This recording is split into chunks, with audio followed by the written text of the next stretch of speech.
지금 드릴 말씀은 꼭 한번 명심을 해보시면 좋을 부분이에요. 제가 굉장히 중요하게 생각을 하는 부분인데, 주사제 있잖아요. 요즘에 특히나 유행하고 있는 아주 각광을 받고 대세가 되고 있는 펜타입 주사제. 주사제 명은 밝히지 않겠지만 아실 거예요.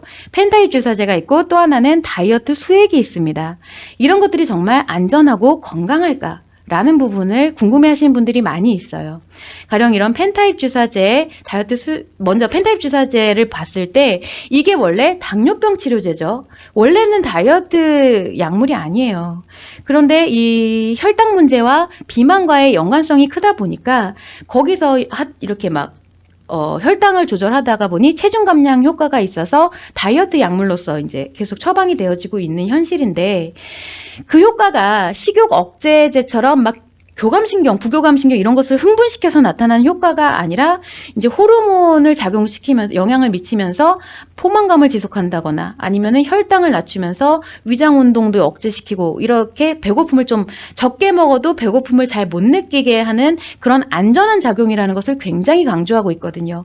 그렇다면 정말 이게 안전한 작용일지를 살펴봐야 된다라는 거예요. 정말 의사가 얘기하니까 그런가 보다 하지 마시고 일단 먼저 한번 생각을 해보자는 거죠.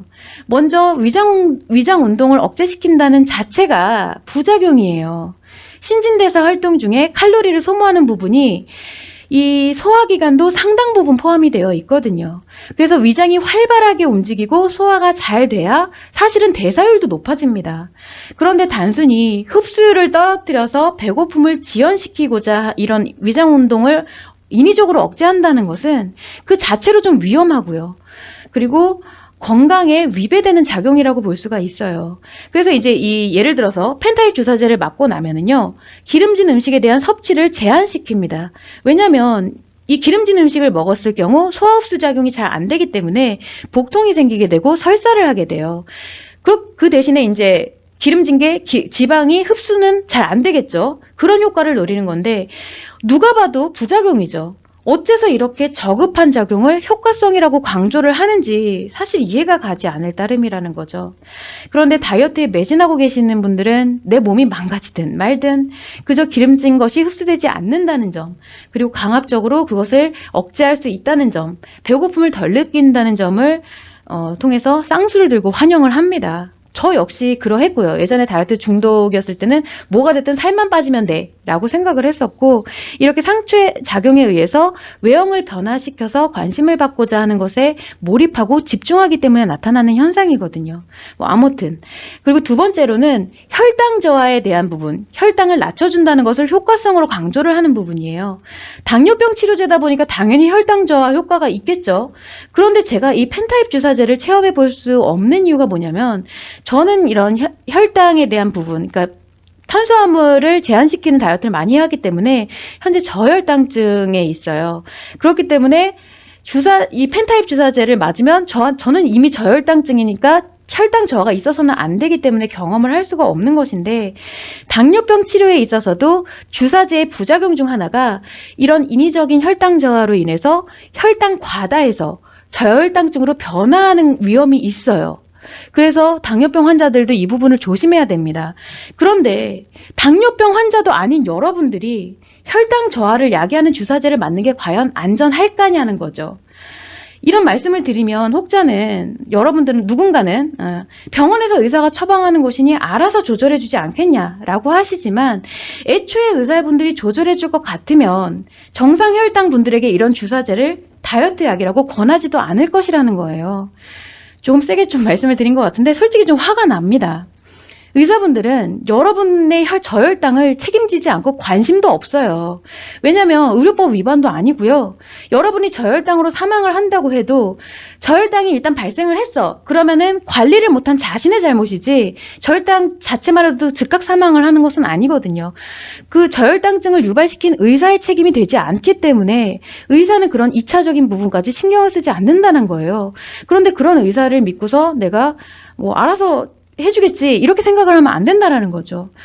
저는 생각을 해봤을 때 과연 이런 의사분들이 대체 무슨 생각으로 정상인에게 혈당 저하제를 투여를 하고 또 그것을 효과적인 양 홍보를 해 나가는지 도무지 이해가 안 가는 거예요. 저혈당증은 안 겪어본 사람들은 몰라요. 얼마나 이게 너무 힘든 증상이 나타나는지. 그래서 여러분들이 반드시 명심하셔야 될 부분은 의사가 추천하는 거니 혹은 처방하는 것이니까 안전하겠지. 절대 그렇게 생각하면 안 된다라는 점이에요.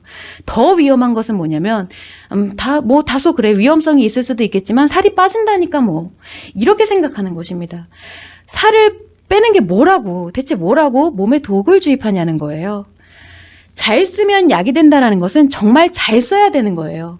그렇지 않으면 아무런 병증도 없는데 쓰는 약은 무조건 독입니다. 그 점을 꼭 명심하셔야 될 거예요. 자, 그리고 두 번째로는 다이어트 수액에 대한 부분이 있어요. 저는 이 수액 자체가 나쁘다고 생각을 하지는 않아요. 왜냐하면 영양제이기 때문에 그래요. 사실은 다이어트 수액이 아니라 그냥 영양제입니다. 그런데 문제는 뭐냐면 이러한 영양제에 대해서 다이어트가 된다라고 과대 광고를 하는 것이 문제예요. 이 다이어트 수액의 근본적인 효과는 부족한 영양분을 공급함으로써 대사를 증진시키는 데 있거든요. 즉 여러분이 이런저런 다이어트를 통해서 만신창이로 만들어 놓은 대사를요. 일순간 영양을 공급해주면서 증진 효과를 갖게 하는 건데 애초에 다이어트를 안 했으면 그만큼 저하되지도 않았을 대사를 굳이 다이어트를 통해서 저하를 시킨 다음에 또 수액을 맞아서 영양 공급을 해 그것도 이제 일부러 빼버린 영양분이죠. 지방과 함께 빼버린 영양분을 공급시켜서 다이어트를 한다라고 하는 거예요. 이게 뭐 하는 짓일까요, 과연? 그냥 애초에 잘 먹었으면 원활했을 신진대사를 가지고 여러분 스스로가 이랬다 저랬다 하고 있는 것밖에 되지 않는다라는 거죠. 그렇지만 궁극에 가서 보면은 이런 영양제에 대한 효과는 그때뿐이고 영양제조차 맞지 않았을 때는 대사율이 극심하게 떨어져서 그 대사가 굉장히 비루해져 있는 상황이다라는 점입니다. 그래서 이런 다이어트 수액은 영양 공급을 위해서라도 필요하다라고 저는 생각을 하지만 사실상 이런 다이어트 용도로서 자신이 기대감을 갖고서 처방받아서는 또 안 된다라는 거죠. 애초에 펜타입 주사제라든가 혹은 이런 다이어트 약물 그리고 이런 다이어트 수액을 병행해서 진행하는 병원들이 많아요. 왜 그러냐? 펜타입 주사제로 펜타입 주사제나 아니면 다이어트 약, 식욕억제제 이런 것을 통해서 부족해진 영양분을 수액으로 메꾸는 형태인 거예요. 결국 도찐개찐이라는 거죠. 그 부분에 있어서 빼놨으니 공급한다. 이런 거예요. 여러 번 몸을 가지고 장난하는 것도 아니고 정말 좀 답답한 일이죠. 제가 다이어트 중독에 빠져서 15년간 해온 일들이 이런 일이었다는 게 굉장히 후회가 되고 있습니다, 요즘에는. 그래서 제가 이런 자리를 통해서 여러분들에게 다이어트 본질, 그리고 진실에 대해서 말씀드리는 이유가 저번에 회식 자리에서 한번 저희 한국심리교육원 원장님께서 이런 얘기를 하셨어요. 나는 공공의 행복을 위해서 이 일을 하고 있는 게 아니다. 단지 행복하지는 않아도 사람들이 불행하게는 살지 않길 바라서 좀 이 일을 하는 것이다 라고 하셨는데 생각해보니까 저도 비슷한 것 같더라고요. 어차피 여러분들이 다이어트의 본질을 알고 다이어트를 이제 피한다고 해서 행복해지는 것은 아니에요. 행복은 또 그만큼의 자기 나름대로의 노력을 해야 되기 때문에. 그런데 적어도 저처럼 이렇게 상술에 놀아나서 몸 버리고 돈 버리고 심리 다 망가뜨리는 이런 우매한 짓은 제발 하지 말았으면 하는 바람이 있는 것이죠. 애초에 심리 문제 혹은 이런 심리 장애만 해결을 하면 여러분이 다이어트에 지나친 소비를 하고 지나치게 몸을 망가뜨리고 심리를 악화시킬 만큼 빠져들 일이 전혀 없게 된다라는 거예요. 누구나 자신이 가진 체형 안에서 뚱뚱하든 말랐든 건강하고 행복하게 살아갈 수가 있기 때문에 항상 다이어트에 앞서서 심리 문제를 체크해야 하는 것이 가장 우선순위라는 거.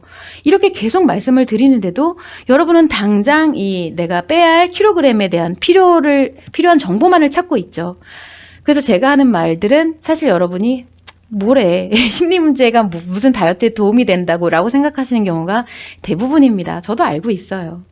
그래도 한 가지 다행인 것이 뭐냐면은 갈수록 다이어트와 심리 문제를 함께 고려하고 있는 이런 움직임이 계속 나아가고 있어요. 저희 쪽에도 킵다이어트에도 한번 제안이 들어왔었습니다. 이런 운동 사업을 하려고 하는데 심리적인 부분에 있어서 같이 한번 협업을 해보는 게 어떠하냐라는 제안을 받아본 적이 있어요. 아무튼 제가 이런 부분에 있어서 계속 여러분들이 들으시든 안 들으시든 자료를 이렇게 계속 남겨놓다 보면은 언젠가는 심리 문제가 정말 다이어트의 큰 하나의 이런 문제구나라는 것을 알게 되었을 때 이런 제가 남겨놓은 자료들이 제대로 쓰이지 않을까 해서 이런 생각을 한번 해보게 됩니다. 그런 부분을 좀 참고를 해주시면 좋을 것 같아요.